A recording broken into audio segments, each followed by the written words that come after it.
समाज सेवी नीलिमा टोंगड़ा का किया न्यूज प्लस राजस्थान ने अमृत महोत्सव के अंतर्गत मातृशक्ति सम्मान 2022। व्यक्ति अगर सदैव हंसते मुस्कुराते रहे तथा सामाजिक कार्यों में रत रहे तो उम्र भी उसके आड़े नहीं आती। 81 वर्षीय नीलिमा टोंगड़ा ऐसी ही एक जिंदा दिल महिला है जो सदैव सामाजिक कार्यों में लगी रहती हैं तथा कई संस्थाओं से जुड़ी हुई हैं। न्यूज प्लस राजस्थान ने आजादी के अमृत महोत्सव के अंतर्गत नीलिमा टोंगड़ा का शॉल व स्मृति चिन्ह भेंट कर मातृशक्ति सम्मान किया। नीलिमा टोंगड़ा का जन्म आजादी से पूर्व का है तथा इन्होंने अलवर के जीडी गर्ल्स कॉलेज से स्नातक किया। साथ ही यह एनएसएस में भी सक्रिय रही। नीलिमा टोंगड़ा के पतिदेव स्वर्गीय डॉक्टर आरपी टोंगड़ा राजस्थान में additional director medical and health रहे, जिन्होंने सेवानिवृत्ति के बाद भी मरीजों का निःशुल्क इलाज किया। इनके पुत्र मनोज कुमार टोंगड़ा वर्तमान में असिस्टेंट ड्रग कंट्रोलर के पद पर कार्यरत हैं। वर्तमान में नीलिमा टोंगड़ा सृष्टि द वुमेन क्लब की ज्वाइंट सेक्रेटरी तथा स्माइल ग्रुप में मेंबर के तौर पर काम करते हुए कई प्रकार के सामाजिक कार्य कर रही हैं। इन्हें इनकी उपलब्धियों के लिए लाइफ टाइम अचीवमेंट अवार्ड से भी सम्मानित किया जा चुका है। नमस्कार, न्यूज प्लस राजस्थान में आपका स्वागत है।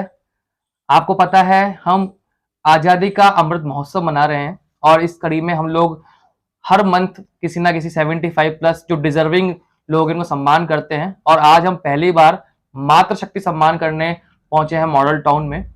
आज जो हमारे साथ शख्स है, एक आंटी महिला जो 80 प्लस है लेकिन इनमें एनर्जी है, वो युवाओं की तरह ही है। ये हमेशा सामाजिक कार्यों में सक्रिय रही हैं और हमारे साथ जो आंटी है नीलिमा टोंगड़ा जी, उनसे ज्यादा बात उनसे ही करेंगे। आंटी नमस्ते। नमस्ते बेटा। आंटी 75 साल अमृत महोत्सव देश मना रहा है और आप एक तरह से पूरी जीवन उसके को जिया है आपने। बिल्कुल। तो कैसा महसूस करते हैं आप जब देश आजाद हुआ और 75 वर्ष अमृत महोत्सव मना रहे हैं? कैसा लग रहा है, आप कैसा अनुभव रहा? देख बेटा, 75 बसंत तो मैं देख चुकी हूँ, क्योंकि तुम 75वां मना रहे हैं ये तो कंफर्म है। लेकिन आजादी से पहले के भी मैंने बसंत देखे हैं, लेकिन वो याद मुझे कम है। पहले बहुत हमने संघर्ष मतलब सबने किए, हिंदुस्तान ने किए कि कुछ नहीं था, पाइप लाइट नहीं थी और नल नहीं थे, सब लोग बड़े संघर्ष करते थे। तो सती प्रथा, दुनिया भर की कुरीतियां जो थी वो अपने हिंदुस्तान में थी। लेकिन जैसे ही हिंदुस्तान आजाद हुआ सब लोग बड़ी खुशी मनाई। मैं बच्ची थी, मैंने भी मनाई होगी, लेकिन इतना वो नहीं था। हर चीज धीरे धीरे तरक्की करती है, एक साथ तो अपन कर नहीं सकते, हर चीज में टाइम लगता है। अपने हिंदुस्तान को भी टाइम लगा है। पहले किसी चीज की कोई वो ही नहीं थी, सब लोग डरते थे, डरे हुए रहते थे। लेकिन जैसे ही भारत आजाद हुआ सब लोगों ने खुशियां मनाई। पहले लड़कियों को पढ़ाना, मिडिल क्लास फैमिली की बच्चियां बहुत कम पढ़ती थी, लेकिन मेरा सौभाग्य था कि मेरे पापा ने मुझे स्कूल में भी भेजा, उसके बाद दूसरे स्कूल में भेजा। स्कूल के बाद उन्होंने हिम्मत करके मुझे 12th में को एजुकेशन में भेजा और मैंने वहां से ग्रेजुएशन किया 60s में। और उसके बाद मुझे बचपन से ही शौक रहा है कि मैं लाइमलाइट में रहूं, इसलिए मैं इलेक्शन भी लड़ी और वो जीती भी। ये सारे काम मैंने किए हैं और ऐसा कुछ नहीं है। एनसीसी में भी कैडेट रही हूं मैं। और लेकिन हिंदुस्तान अपना इतनी तरक्की कर रहा है बेटा कि अब तो मैं बता नहीं सकती, क्योंकि पहले जमाना कुछ और था, धीरे धीरे। लेकिन अगर तुम मुझसे 1 मिनट में पूछोगे तो मैं 1 मिनट में ही बता पाऊंगी, लेकिन अगर इसके लिए तो घंटे, दिन, महीने भी कम पड़ जाएंगे इसकी अपने हिंदुस्तान की उन्नति के लिए। पहले किसी चीज का कोई इलाज ही नहीं था, लेकिन आज देखो कौन सा ऐसा पार्ट है जो बदला नहीं जाता। वो सब साइंस का, अपने हिंदुस्तान की तरक्की का ही है। जीवन में अपन सारे लोग हिंदुस्तान के बहुत खुश हैं, हम भी खुश हैं, सारी जनता खुश है कि अपन आजाद हो गए, गुलामी से मुक्ति मिल गई, हर इंसान आजाद है। अब और क्या कहूँ मैं। आंटी आपने अभी मेडिकल साइंस की बात कही है। हमारा बड़ा सौभाग्य है कि हम उस महिला के पास आए हैं जिनके पतिदेव ने निःशुल्क चिकित्सा दी बहुत लंबे समय तक रिटायरमेंट के बाद, और काफी मसीहा बने उन लोगों के लिए जिनका इलाज कोई नहीं करता था। आंटी क्या था और किस तरह से आपने? हाँ बेटा, मेरे पति वास्तव में चिकित्सक थे, लेकिन वो ऐसे चिकित्सक थे कि उनके जीवन में पैसा कमाना या करना, केवल उनका जीवन पूरा सबकी सेवा में बीता है। पहले राजस्थान गवर्नमेंट में एडिशनल डायरेक्टर की पोस्ट पे काम किया उन्होंने। उसके बाद जैसे ही वो रिटायर हुए उन्होंने अपना ये ध्येय बना लिया कि अब मैं 24 घंटे निःशुल्क पेशेंट देखूंगा। उन्होंने रेड क्रॉस में भी काम किया, WHO में भी काम किया। उसके बाद एक हॉस्पिटल में 19 साल तक निःशुल्क सेवा दी, और गरीब, उनके पेशेंट गरीब ही रहते थे, और वो यही कहते थे कि मेरे पेशेंट में पूजा नहीं करता, मेरी पूजा मेरे पेशेंट है, मेरे लिए वही भगवान है। तो हमारे घर में 24 आवर्स 24 घंटे दरवाजे खुले रहते थे, और कभी भी आ जाएं, वो साइकिल पे चल जाते थे, पैदल चल जाते थे, लेकिन वो इस सेवा में ही लीन रहते थे, उनका ध्येय यही था। और मैं बताऊं, पहले जैसे टीबी का कोई इलाज नहीं था अपने हिंदुस्तान, उसके बाद भी पेशेंट मरते थे, सब कुछ होता था, लेकिन धीरे धीरे तरक्की होते होते वो करते। मेरे पति ने उनका अपने, उसको कहते हैं ना बड़ी माता, वो लास्ट केस धौलपुर में 72 में हुआ था, तो मेरे पति को WHO की तरफ से अवार्ड भी मिला था कि लास्ट केस में उनका ही हाथ था। उसके बाद अपने हिंदुस्तान से वही स्मॉल पॉक्स बड़ी माता चली गई, वरना बच्चों की आंखें खराब हो जाती थी, चेहरे खराब हो जाते थे। ये भी एक उपलब्धि हिंदुस्तान की है कि हिंदुस्तान ने दवाइयां बनाई है, अब तो हर चीज की दवाई हो गई, कोई ऐसा सब्जेक्ट नहीं है जिसकी की दवाई नहीं है। वो मेरे पति हमेशा पढ़ते रहते थे, किताबें उनका जीवन था, पेशेंट और किताब ही उनका जीवन था। आंटी, हम जब सर्वे कर रहे थे, देख रहे थे लोगों से, तो एक प्रमुखता से बदला एक नीलिमा माँ, आपको सब नीलिमा माँ कहते हैं। कई संस्थाओं से आप जुड़ी रहे और अभी भी सक्रिय रूप से सेवा कार्य कर रहे हैं। कौन कौन संस्थाओं से आप जुड़े हुए हैं और नीलिमा माँ की उपाधि कहाँ से मिली आपको? हाँ बेटा, मुझे नीलिमा माँ बोलते हैं। मेरा एक सृष्टि क्लब है, वो हमारे क्लब है, उसमें वहाँ की फाउंडर और डायरेक्टर मधु सोनी है।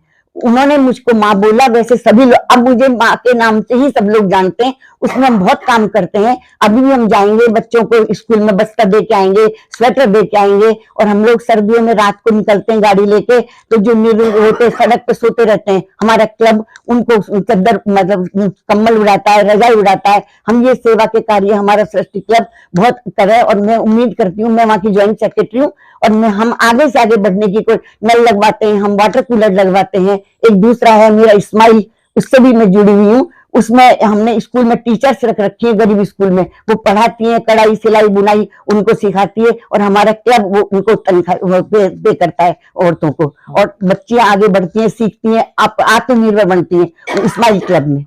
ये और आपकी उम्र लगभग 80 वर्ष से ज्यादा है, लेकिन उत्साह युवाओं जैसा लगता है, क्या कारण है, क्या राज है इसका? इसका कारण तो आप लोग सब, वो जनता है, वो मुझे प्यार देती है, और बिना प्यार के तो कुछ नहीं हो सकता। जैसे भगवान मंदिर में अकेले बैठे रहेंगे, पुजारी भक्त नहीं आएंगे, तो उनका क्या है। लेकिन अगर मैं अकेले कमरे में बैठी रहूंगी, मुझको आप प्यार नहीं करोगे तो मैं क्या करूंगी। लेकिन हाँ, इंसान में मुझे सबसे प्यार मिलता है, उनका दुआएं मिलती हैं, उनका स्नेह मिलता है, इस वजह से मैं इतनी वो रहती हूँ। ऐसा नहीं है कि मैं हर एक को समझाती हूँ कि जिंदगी मनुष्य योनि एक बार मिलती है, इसमें जितना खुश रह के बिता लोगे, अपनी यादें छोड़ के जाओगे, अपने कर्म छोड़ के जाओगे। मैं सत्संग से भी जुड़ी हुई हूँ, मैं 9 दिन तक नवरात्रों में सत्संग करने भी जाती हूँ, वहां भी अपने सनातन धर्म को जिंदा रखती हूँ मैं, कि भाई आप भजन करो, कीर्तन करो, जो तब गृहस्थी में टाइम मिले। कुछ बहुएं मेरे पास ऐसी भी आती हैं, वो मुझसे कहती हैं कि हमारी माता जी बिस्तरों में से नहीं उठती हैं, आप आंटी सीढ़ी चढ़ जाओगी। मैं उनका 3 मंजिल तक मैं आराम से चढ़ जाऊंगी। वो क्यों पूछती हैं कि मेरे दोनों पैरों का ऑपरेशन हुआ है, दोनों घुटने बदले हुए हैं मेरे, तो वो कहती है आप जरूर चलो। मैं जाती हूँ, उनको समझा के आती हूँ।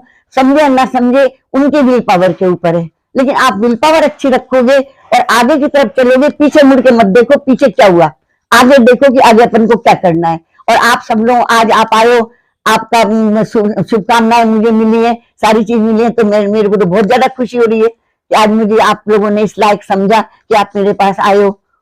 मैं सब लोगों से यही कहना चाहती हूँ कि सब लोग खुश रहें, प्रसन्नचित रहें, और मुझे इसी तरह का प्यार और वो करते रहे। आई लव यू सब लोग, आई लव यू सब जो प्यार करते हैं। तो ये थी हमारे साथ नीलिमा टोंगड़ा जी, जिन्होंने बताया कि सबसे मिलने वाला प्यार ही इनकी ताकत है, और इसी से आज भी ये युवाओं की तरह बिल्कुल एक्टिव रहती हैं। हमारे साथ अब नीलिमा जी की बहू है। कैसा लगता है आपको जब आपकी सासू माँ इतनी एक्टिव नजर आती है? तो नहीं, मुझे बहुत अच्छा लगता है, और एक्टिव होना भी चाहिए, वरना डिप्रेशन में भी आ जाते हैं कई लोग। मैंने ऐसे बहुत सारे बुजुर्ग देखे, वैसे ही बीमार हो जाते हैं बिना एक्टिविटी के। तो मुझे बहुत अच्छा लगता है एक्टिव रहना इनका। और कुछ स्पेशल बताना चाहें आप? एक्टिव रहने के साथ साथ ही घर के काम में भी बहुत आगे रहती है, मतलब सारे ही काम कर लेती है। इस एज में भी मुझे बहुत अच्छा लगता है। सारा काम खुद करती हैं आज भी? हाँ, मतलब उनको कुकिंग में भी बिल्कुल आलस इंटरेस्ट नहीं है, आता। इंटरेस्ट बिल्कुल, हाँ बिल्कुल। और अभी आप कहें तो अभी भी बना देगी वो, ऐसा कुछ भी नहीं है। तो मतलब सारे काम कर लेती है, घर में भी बाहर भी सब कुछ कर लेती है। अभी हमने देख रहे थे कि नीलिमा जी घर में भी एक्टिव हैं, सोसाइटी में भी एक्टिव हैं। आप लोकल लोग हैं, यहाँ की सोसाइटी में देखते हैं, फ्रेंड भी हैं हम इनके, कितने एक्टिव नजर आते हैं। कोई जात का नहीं बोलूंगी मैं, पड़ोस में कुछ लोग रहते हैं जो हर कोई उनसे बात नहीं करता। इनको उनके 2 पीढ़ी पहले से 2 पीढ़ी आगे तक सबका पता है, आते जाते ठीक हो ना, कोई कमी तो नहीं है। बाइयां यहाँ पे आई हैं कूच बिहार से, शायद 12-15 बाइयों का घर परिवार सबका पता है। तुम गांव गई थी, बेटा कैसा है, हस्बैंड अब ठीक है।